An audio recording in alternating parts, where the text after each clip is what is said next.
पाठ पुस्तक से गद्य खंड में पाठ 4 पढ़ाया था। अब मैं उसी का शेष भाग पढ़ाने जा रही हूँ। जनता यह स्थिर नहीं कर सकी कि किसकी जय ध्वनि की जाए।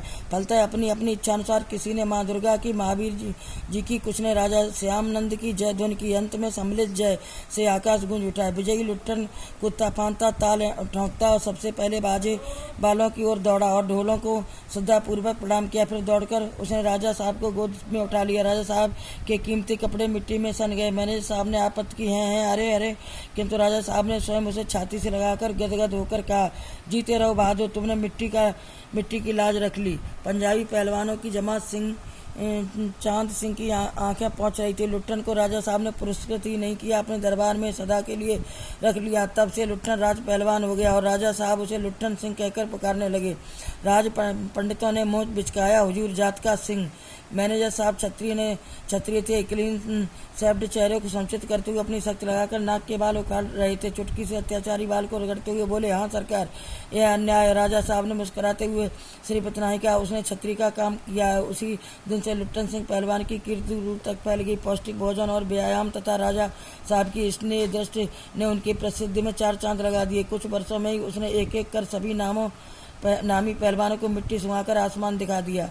काला खां के संबंध में यह बात मशहूर थी कि वह ज्यों ही लंगोट लगाकर आली कहकर अपने प्रतिद्वंदी पर टूटता है, प्रतिद्वंदी पहलवान को लकवा मार जाता है। लुट्ठन ने उसको भी पटक कर लोगों का भ्रम दूर कर दिया। उसके बाद से वह राज दरबार का दर्शनीय जीव ही रहा। चिड़िया खाने में पिंजड़े और जंजीरों को झकझोर कर बाघ दहाड़ता, हाँ ऊँ। सुनने वाले कहते, राजा का बाघ बोला।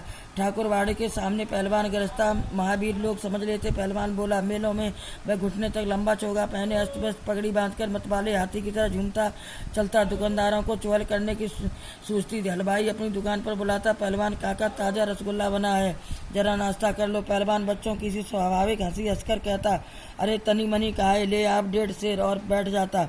2 सेर रसगुल्ला को उदस्त करके मुंह से 8-10 पान की गिलोनियां ठूस ठुड्डी को पान के रस से लाल करते हुए अपनी चाल से मेले में घूमता। मेले से दरबार लौटने के समय उसकी अजीब हुलिया रहती। आंखों पर रंगीन अबरक का चश्मा, हाथ में खिलौने का नचाता और मुंह से पीतल की मीठी सीटी बजाता हंसता हुआ वह वापस जाता। बल और शरीर की वृद्धि के साथ बुद्धि का परिणाम घटकर बच्चों की बुद्धि के बराबर ही रह गया था उसमें।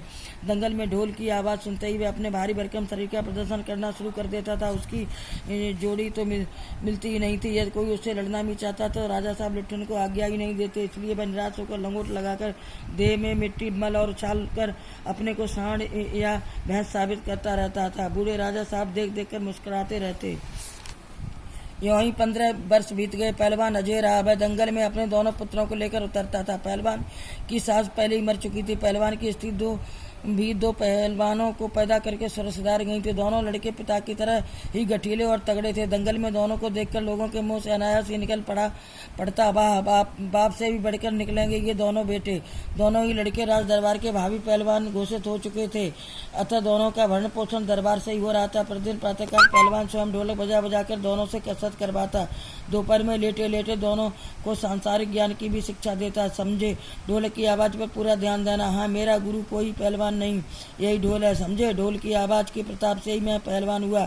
दंगल में उतरकर सबसे पहले ढोलों को प्रणाम करना, समझे। ऐसी ही बहुत सी बातें वह कहा करता था। फिर मालिक को कैसे खुश रखा जाता, वह कैसा व्यवहार करना चाहिए, आज की शिक्षा वह नित्य दिया करता था। किंतु उसकी शिक्षा दीक्षा सब किए कराए पर एक दिन पानी फिर गया। वृद्ध राजा स्वर्ग सिधार गए। नए राजकुमार ने विलायत से आते ही राज्य को अपने हाथ में ले लिया। राजा साहब के समय शिथिलता आ गई थी।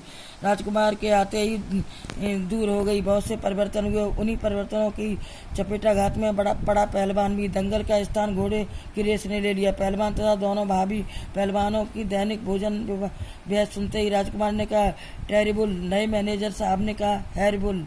पहलवान को साफ जवाब मिल गया। राज दरबार में उसकी आवश्यकता नहीं, उसको गिराने का भी मौका नहीं दिया गया। उसी दिन वह ढोलक कंधे से लटकाकर अपने दोनों पुत्रों के साथ अपने गांव में लौट आया और वहीं रहने लगा। गांव के एक छोर पर गांव वालों ने एक झोपड़ी बांध दी। वहीं रहकर वह गांव के नौजवानों और चारवाहों को कुश्ती सिखाने लगा। खाने पीने का खर्च गांव वालों की ओर से बंधा हुआ था। सुबह शाम वह स्वयं ढोलक बजाकर अपने शिष्यों और पुत्रों को दाव पेच वगैरह सिखाया करता था। गांव के किसान और खेत हर मजदूर के बच्चे भला क्या खाकर कुश्ती सीखते। धीरे धीरे पहलवान का स्कूल खाली पड़ने लगा। अंत में अपने पुत्रों को ही वह ढोलक बजा बजा कर लड़ाता रहता, सिखाता रहता था। दोनों लड़के दिन भर मजदूरी करके जो कुछ भी लाते उसी से गुजर होती रहती। अकस्मात गांव पर एक वज्रपात हुआ। पहले अनावृष्टि, फिर अन्न की कमी, तब मलेरिया और हैजे ने मिलकर गांव को भूनना शुरू कर दिया। गांव प्रायः सूना हो चला था। घर के पर खाली पड़ गए थे। रोज 2-3 लाशें उठने लगी। लोगों में खलबली मची हुई थी। दिन में 2 कलरब हाहाकार तथा हृदय बजार रुदन के बावजूद भी लोगों के चेहरे पर कुछ प्रभात दृष्टिगोचर होती थी। शायद सूर्य के प्रकाश में सूर्योदय होते ही लोग खांकते कूकते कराहते अपने अपने घरों से बाहर निकलकर अपने पड़ोसियों और आत्मियों का ढाढ़स देते थे।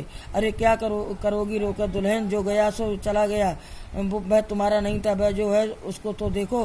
भैया घर में मुर्दा रख के कब तक रहोगे, कफन की क्या जरूरत है, दे आओ नदी में इत्यादि। कुछ सूर्यास्त होते ही जब लोग अपनी अपनी झोपड़ियों में घुस जाते तो चूं भी नहीं करते। उनकी बोलने की शक्ति भी जाती रहती थी। पास में दम तोड़ते हुए पुत्र को अंतिम बार बेटा कहकर पुकारने की हिम्मत माताओं में ही मैंने की नहीं होती थी। रात की विभीषिका को कोई सिर्फ पहलवान की ढोलक ही ललकार कर चुनौती देती रहती थी। पहलवान संध्या से सुबह तक चाहे जिस ख्याल से ढोलक बजाता हो, किंतु गांव के अर्धमृत औषध उपचार पथ विहीन प्राणियों में वह संजीवनी शक्ति भरती थी। बूढ़े बच्चे जवानों की शक्ति आंखों के आगे दंगल का दृश्य नाचने लगता था। स्पंदन शक्ति शून्य स्नायुओं में भी बिजली दौड़ जाती थी। अब असी ढोलक की आवाज में न तो बुखार हटाने का कोई गुण था और न महामारी की सर्वनाश शक्ति को रोकने की शक्ति ही। पर उसमें संदेह नहीं कि मरते हुए प्राणियों को आंख मूंदते समय कोई तकलीफ नहीं होती थी। मृत्यु से वे डरते नहीं थे। जिस दिन पहलवान के दोनों बेटे क्रूर काल की चपेटाघात में पड़े, असह्य वेदना से छटपटाते हुए दोनों ने कहा था, बाबा उठा पटक दो, बाला ताल बजाओ, चटाक चटदा चटाक चटदा। सारी ढोलक पीटता रहा पहलवान। बीच बीच में पहलवानों को भाषा में उत्साहित भी करता था, मारो बहादुर। प्रातःकाल उसने देखा उसके दोनों बच्चे जमीन पर निष्पंद पड़े थे। दोनों पेट के बल पर पड़े हुए थे। एक ने दांत से थोड़ी मिट्टी खोद ली थी। एक लंबी सांस लेकर पहलवान ने मुस्कुराने की चेष्टा की थी। दोनों बहादुर गिर पड़े। उस दिन पहलवान ने राजा श्यामनंद की दी हुई रेशमी जांघिया पहली, सारे शरीर में मिट्टी मलकर थोड़ी कसरत की, फिर दोनों पुत्रों को कंधों पर लादकर नदी में बहाया। लोगों ने सुना तो दंग रह गए, कितने की हिम्मत टूट गई। किंतु राम ने फिर पहलवान की ढोलक की आवाज़ प्रतिदिन की भांति सुनाई पड़ी। लोगों की हिम्मत दुगनी बढ़ गई। संतप्त पिता माताओं ने कहा, दोनों पहलवान बेटे मर गए, पर पहलवान की हिम्मत तो देखो, 1.5 हाथ का कलेजा। 4-5 दिनों के बाद एक रात को ढोलक की आवाज़ सुनाई नहीं पड़ी। ढोलक नहीं बोली। पहलवान के कुछ दिले किंतु रुग्ण शिष्यों ने प्रातःकाल जाकर देखा, पहलवान की लाश चित्त पड़ी थी। आंसू पहुँचते हुए एक ने कहा, गुरुजी कहा करते थे कि जब मैं मर जाऊं तो चिता पर मुझे चित्त नहीं, पेट के बल सुलाना। मैं जिंदगी भर कभी चित्त नहीं हुआ और चित्त सुलगाने के समय ढोलक बजा देना। वह आगे बोल नहीं सका।